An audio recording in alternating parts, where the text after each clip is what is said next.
Hey everyone, it's your friendly neighborhood Lamberman here. Welcome to 2018. What a way to kick off the year it has been. Just had the Consumer Electronics Show over in Las Vegas, and boy has there been quite a lot of VR announcements coming out of that. First up, the big news. We have a new Vive that's been announced, called the Vive Pro. It is an upgrade to the Vive, not necessarily a Vive 2. HTC didn't think it was a big enough of a change to be a Vive 2, but that's okay. It's a new Vive, who cares? So a few features have been upgraded on the HTC Vive Pro, biggest of which is the resolution. Now the original Vive had a resolution of 1080 by 1200 per eye, but the new Vive Pro has a resolution of 1440 by 1600.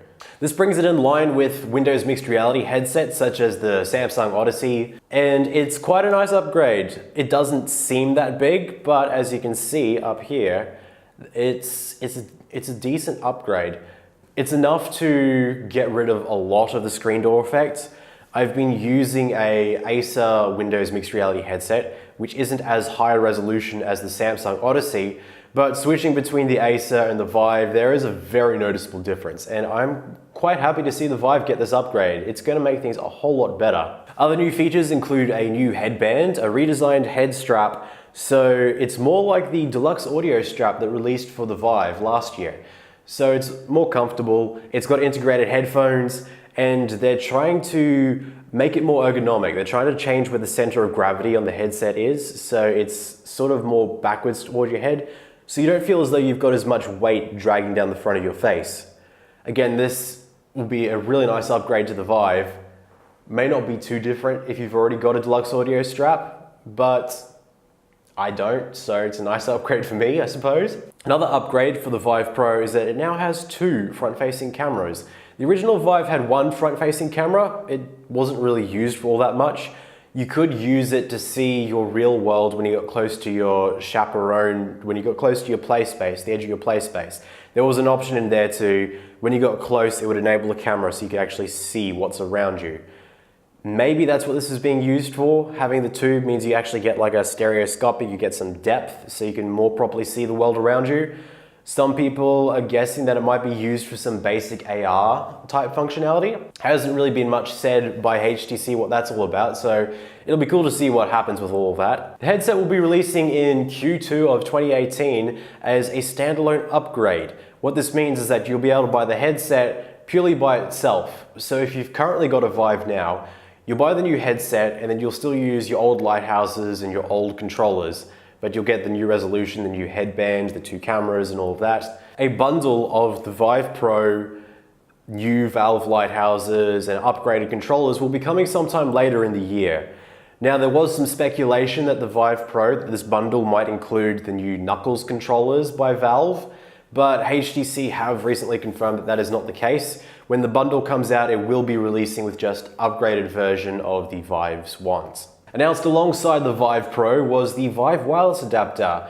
Now this is kind of like the TPCast. If you've heard of the TPCast, it is an adapter that sits on your head and allows you to use your Vive without the cable. This is like that, except this one's an official one by HTC and Intel. They partnered up to make a wireless adapter based off of Intel's WiGig standard, which operates at the 60 GHz spectrum.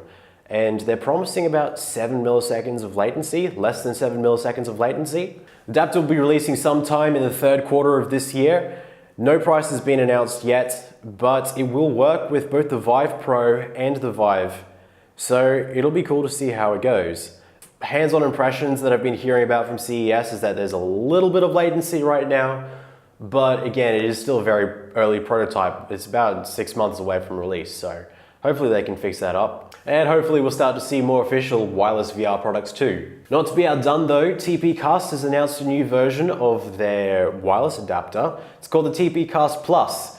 There's not too much different between this one and the previous one. The main differences are they've worked on latency, stability. They've enabled the microphone out of the box. You no longer need third-party software to get your Vive microphone working wirelessly. They've also removed the need for the extra router. Now it's just a little USB adapter. Well, I don't actually know the size of it. It's just a USB adapter that plugs into your computer. So that's one less bit of gear, one less lot of wires running everywhere. One thing they have changed though, which has been a little bit controversial, is they've moved the battery pack. The battery pack used to sit in your pocket. There would be a cable going from the adapter on your head to the battery pack in your pocket. But now they've decided to move that battery up onto the top as well. So you got this sort of little back plate that sits on the back of your head. You've got the wireless adapter, you've got the battery, and hands-on impressions haven't been that great. I've been hearing it adds just too much weight to the back of your head, sort of unbalances everything, so now it's like, it feels wonky and uncomfortable. So I'm hoping they roll back that decision or work on the ergonomics a bit more. Right now, it's not sounding too good. But in other TPCast news, they've also created their own reference design for Windows Mixed Reality. Now, from what I can tell, this isn't going to be a product they sell themselves. It's more so they have a design for a module that uses their wireless technology. They're going to license it out to manufacturers, and those manufacturers can build it into their headsets or build their own adapters themselves. So while this is cool, it would be nice to see like just a little adapter that I can buy myself. I don't want to have to rely on manufacturers making one on their own. But it will be interesting to see how many manufacturers decide to license this tech. Now that Intel's thrown their hat in the wireless VR space, there's going to be a bit of competition. And I could probably see most manufacturers siding with Intel because, you know, brand recognition.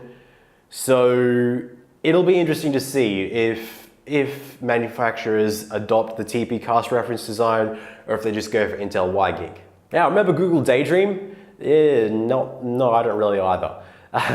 The oft forgotten about VR platform has finally got a new headset in the family. It is called the Lenovo Mirage Solo. Now this is a standalone headset. It was actually announced in May last year. Back in May, Google announced their new Daydream standalone headsets initiative. They have a technology which they're calling WorldSense, it's essentially just inside-out tracking. It's like what you've got on the Windows Mixed Reality headsets. Uses two external cameras, front-facing cameras, and from there it can get like full positional and rotational tracking. So it's taken a while, but we finally got a headset that's going to be using it. There were supposed to be two. There was supposed to be the Lenovo, and there was also supposed to be a Vive branded one. Now that one became the Vive Focus, but they kind of ditched Google, and right now they're going China only. I'm pretty sure there's supposed to be an international release, a Western release for the Vive Focus sometime this year. But yeah, we've got Lenovo holding down the fort for Daydream over here. So yeah, this is a full positional, rotational tracking standalone headset, which sounds promising, except for one problem, which is that the controller is essentially the same as the current Daydream controller, which is a little remote that only does rotation tracking. There's no positional tracking from what I know on that controller. So while you'll be able to move around, you still won't be able to reach out and like interact like you would on a PC-based setup, like the Vive or the Rift, which I think is going to hold back standalone headsets. I honestly don't think standalone headsets are going to take off until they're like their PC counterparts with proper hand tracking. And I mean, it's not like it's a limitation of inside-out tracking. We've already seen Windows Mixed Reality, and they've got some pretty decent, albeit not perfect, they are still pretty decent hand controllers. I would have liked to have seen Google and Lenovo try some controllers like that, because yeah, the little rotation-only controller is really going to hold back the platform. And plus it's Daydream, it's kind of starved of content. It's like, it keeps getting forgotten about. Nobody really cares about Daydream all that much. It doesn't help that Google hasn't really been pushing it that much themselves either.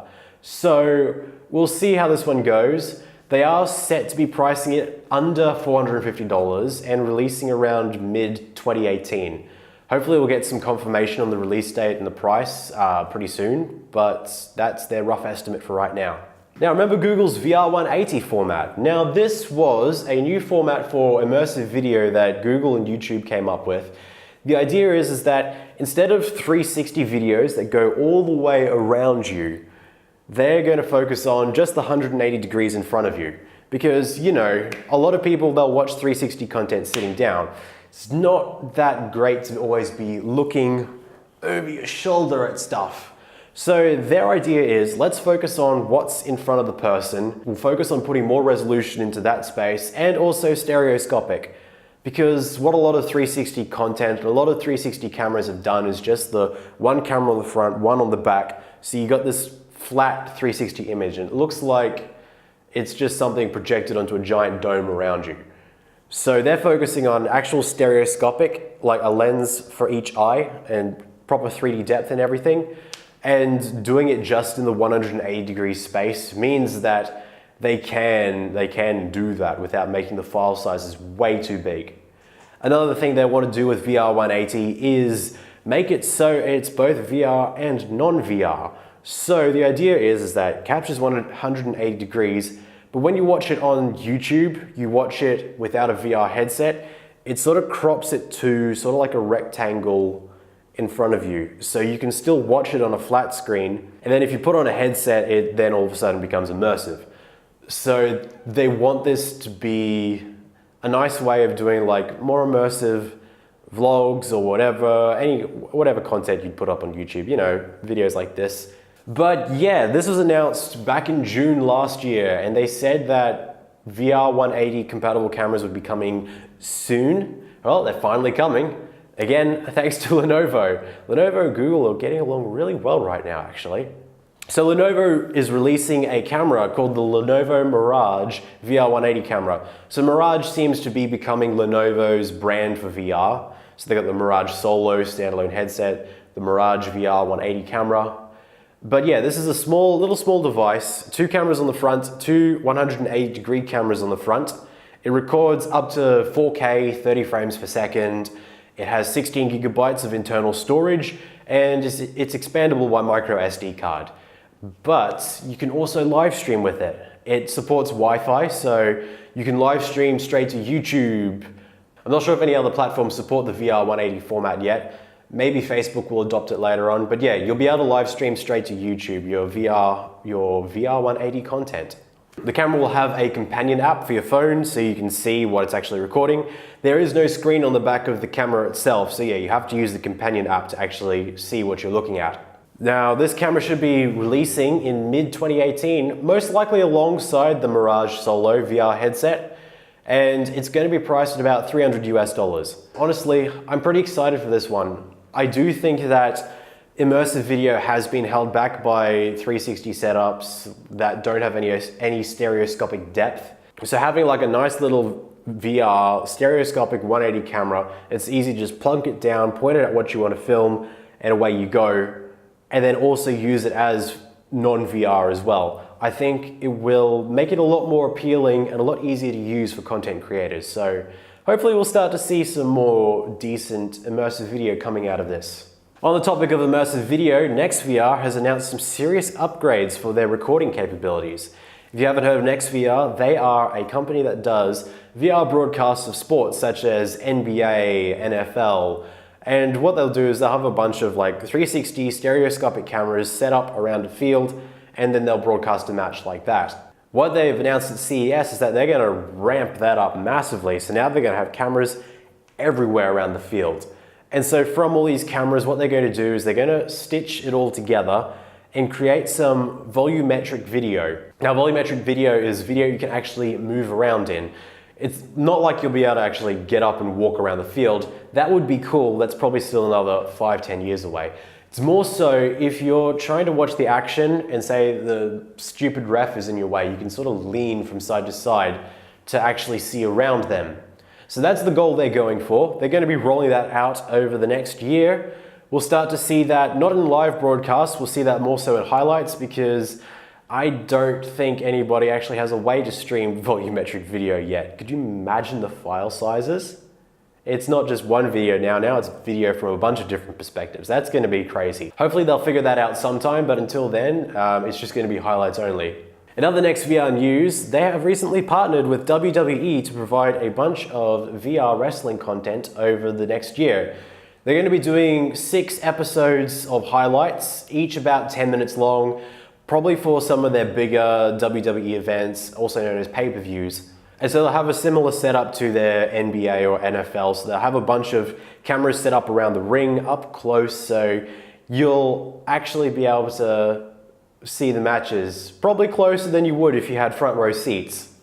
Now, WWE has dabbled with VR in the past. They teamed up with Samsung a few years back for the Gear VR to release a few VR or 360 videos These were just like, you know, they're flat 360, no stereoscopic depth. So it's cool to see them jumping in with next VR. I'm hoping this leads to a lot more VR content in the future from WWE. But honestly, just give me at least one match with AJ Styles in VR and I'll be happy. I don't care what they do after that. I just want AJ Styles in VR. One last quick story for the week, and that is that Budget Cuts is still being worked on. Now, if you haven't heard of Budget Cuts, it is a stealth-based game that uses teleportation in the style of Portals, kind of like Portal. So it's kind of like stealth mixed with Portal in VR, and it's really, really cool. They announced it back when the Vive was announced about 2 years ago now, and they've had a demo out since the Vive launched, which to this day is still one of the most fun and polished VR games that I've played. It's been a long while since then though. People have been worried that the game has been abandoned or forgotten about. But the CEO of Neat Corporation, the studio behind the game, was recently on Twitter saying that yeah, they're still working on the game and it should be finished pretty soon. So I'm pretty keen to see this one. This has been a very, very fun game. In its demo form, and it's a very short demo, but it does show a lot of potential. So I'm pretty keen to see this one finally get a release. I wish Neat Corporation all the best of luck with getting this game done. I know making games is pretty hard, especially going at it for 2 years. Yeah, that's pretty crazy. For a small team, I hope you do really well with it. All right, I'm feeling pretty adventurous, so I'm gonna make some predictions about where I think VR is gonna go in 2018. Let me know in the comments down below if you agree or if you very, very disagree with any of my predictions. There might be some a lot of you might disagree with, but let me know down below or if you have your own predictions, but let's get right on into it. All right, the first prediction I have is that we're gonna see a lot more interest in VR from AAA studios this year.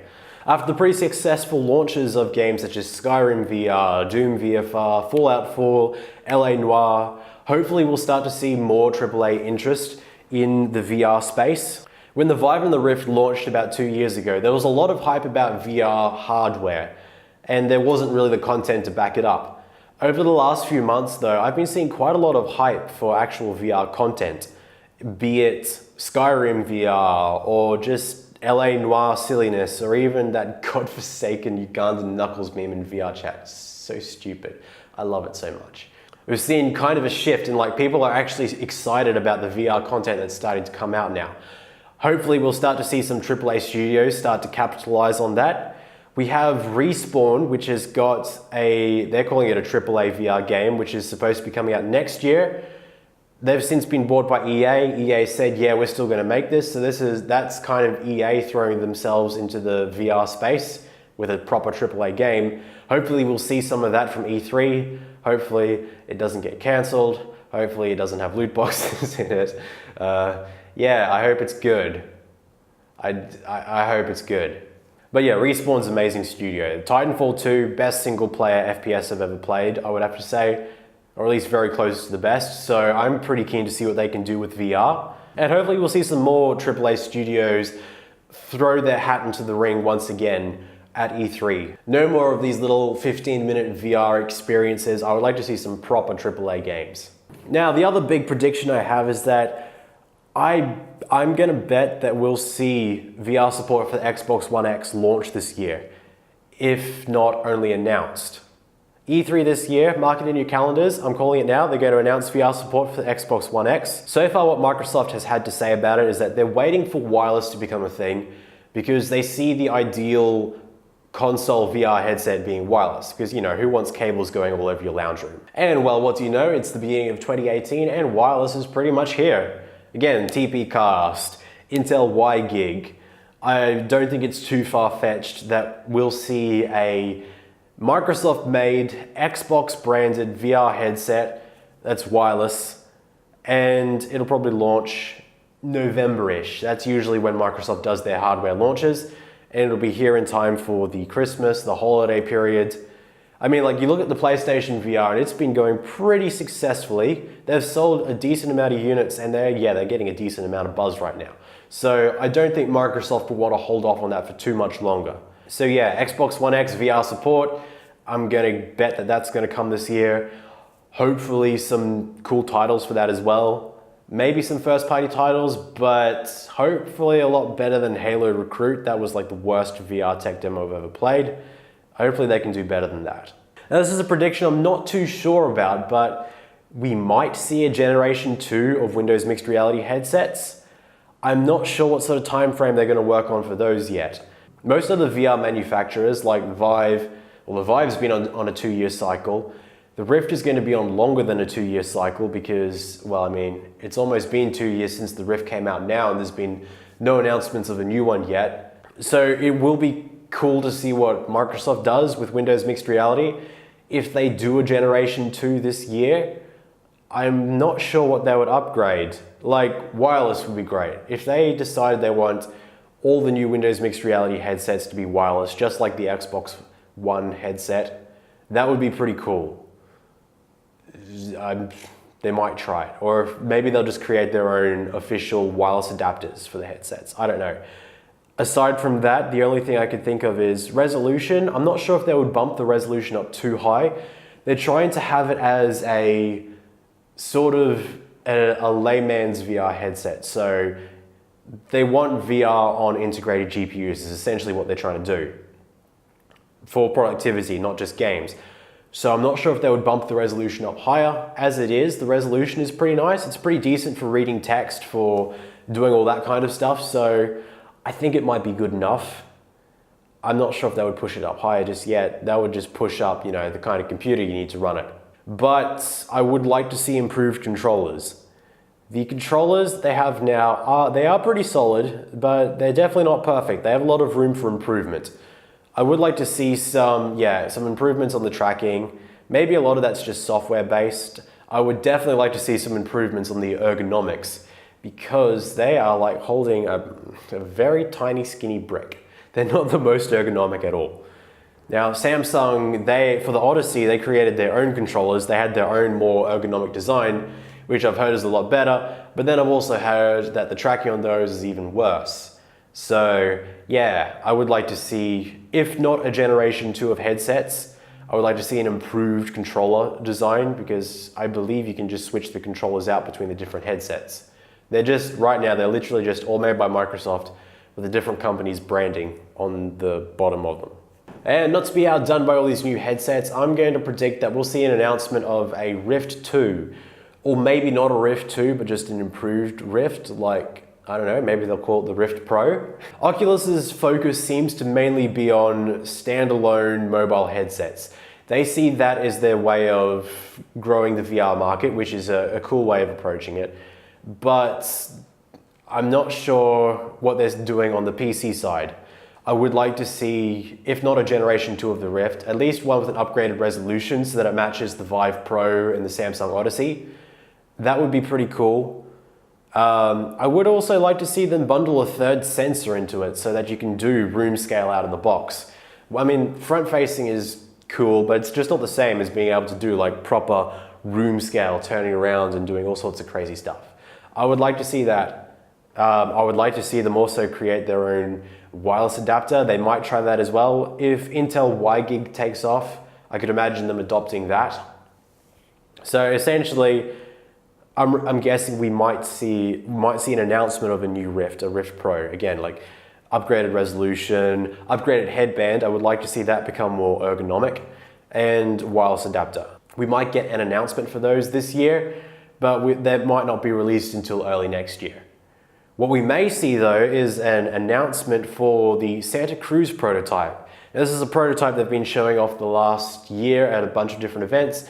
It's a standalone headset, uses inside-out tracking for positional tracking, and then it also uses controllers similar to the Windows mixed reality ones, based off of the inside-out tracking. Main difference though is that this has got, instead of the 2 cameras on the front, it's got 2 on the front, and I believe it's got 2 on the sides as well. So you get a wider field of view for using your hands.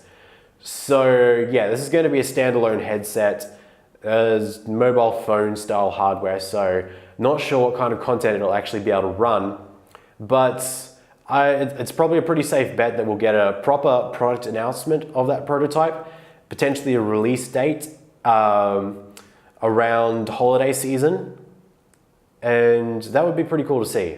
I would really want to see where they're going with that headset. That one has a lot of promise. Unfortunately, I'm not going to make a good prediction about Oculus Go. Now this is another standalone headset which is releasing early this year. It's essentially a Gear VR, which is a self-contained unit. So the Gear VR, you slide the phone in, the phone is the screen. This is all just one unit, the screen and everything, the hardware is all built into it. So it's dedicated to VR. You don't have to worry about all the phone stuff in the background. None of those background processes slowing it down, but it is still using just a rotation only controller, like the Lenovo, and then the headset itself is rotation only. It doesn't even have positional tracking. I think it's going to be a pretty big flop, actually, to be honest. I mean, the Gear VR has been the most successful platform, VR platform. A lot of that's because Samsung just gave the headsets away for free with the new phones. But yeah, a lot of those headsets are just collecting dust right now. It's not a very active market. I don't know if there's the demand or the interest in essentially a standalone Gear VR. And I think it'll be disappointing to whoever buys it anyway. So I don't think that one's going to go all that well. Now, this one is probably going to be the more controversial of my predictions, which is that the Pimax 8K is going to be a disappointment. I don't think it's going to be a flop like the Oculus Go might be, but I don't think it's going to live up to all the hype. Now, if you don't know what this headset is, it's called the Pimax 8K. This is where my problems start with it, is that they call it the 8K, but the resolution is 4K per eye, but it only takes a 2K signal, which it then upscales to 4K. So 2K, 8K, little bit of difference there. Now they get their 8K resolution by two 4K screens, chuck them side by side, horizontal resolution of about 8K. Honestly, I'm going to make a video soon about VR resolutions because it's getting really ridiculous the way that we measure them. So I want to try and explain how all that works. But yeah, so the first thing is that it's not going to be living up to its name. The second thing is that it's been delayed. Not that that's really an issue. A lot of Kickstarter projects get delayed, so I'd prefer them take the time to work on it. But they've been showing it off at CES, and I've been hearing really mixed impressions about it. Most of the issues that I've heard is that the tracking's not that great. The ergonomics it's pretty front heavy. They haven't really balanced it all out too much. And there's some weird artifacts on the very edges. Now again, I'm not going to hold too much against it right now because it is still a prototype. I'm just not really getting a good vibe from it. I hope they can fix all these issues, and I hope it's a pretty decent headset, but I'm not sure if it can really live up to the hype. I want to be surprised by it. I want it to actually be pretty good, but right now I'm not so sure how well it's going to pan out. Anyway, that's the predictions that I have for this year. Let me know down below if you agree, if you disagree, or if you have any other predictions of your own. I'm pretty keen to hear them. I want to see where we all think VR is going to go this year. I'm not going to say it's the year of VR because that's a stupid statement to make, but I think it's the year that VR is going to start making its way towards the mainstream again. Like I said earlier, we're starting to see hype about actual VR content, and hopefully we'll just see more and more of that build over the year. Okay, let's take a minute to talk about this channel now. Let's talk about our 2018. Now, this channel's grown a lot more quickly than I expected. We're almost at 400 subscribers now, and it's been like about 3 months since I started, so that's a lot faster than I was expecting it to be. So thank you to everyone who subscribed. It really does mean quite a lot to see you all supporting this channel. The last few weeks I haven't been able to upload as many videos, or actually any videos, partly because of the whole Christmas period, New Year's period, but also because I've been having my studio set up in my friend's garage, and it doesn't have air conditioning, and right now I'm in the middle of a pretty vicious Australian summer.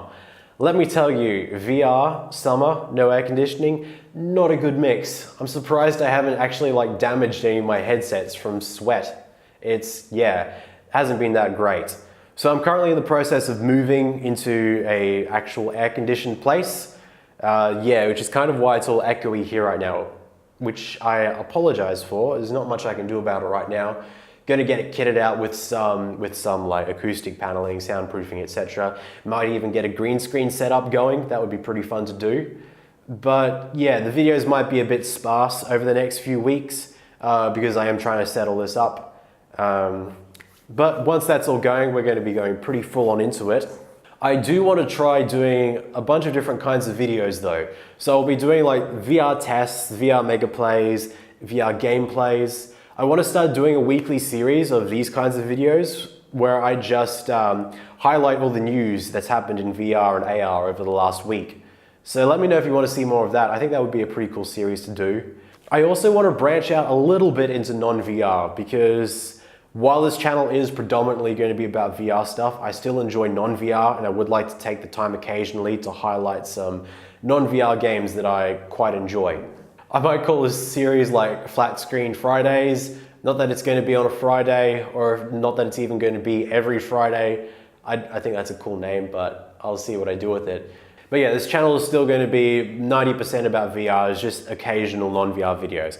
Honestly, I'm just really keen for Sea of Thieves, and I'm pretty keen to do some silly pirate hijinks videos when that game comes out. But yeah, thank you again to everyone who's subscribed to this channel. Your support really does mean a lot. We're going to build some pretty cool stuff with this channel here, and I'm keen to see where it goes 2018, 2019 and beyond. Anyway, I hope you enjoyed the video. Another thanks for sticking around to the very end. That means a lot as well because I don't see many people who stick around to the very end. My name is Lambo Mang, and I will see you in the next one.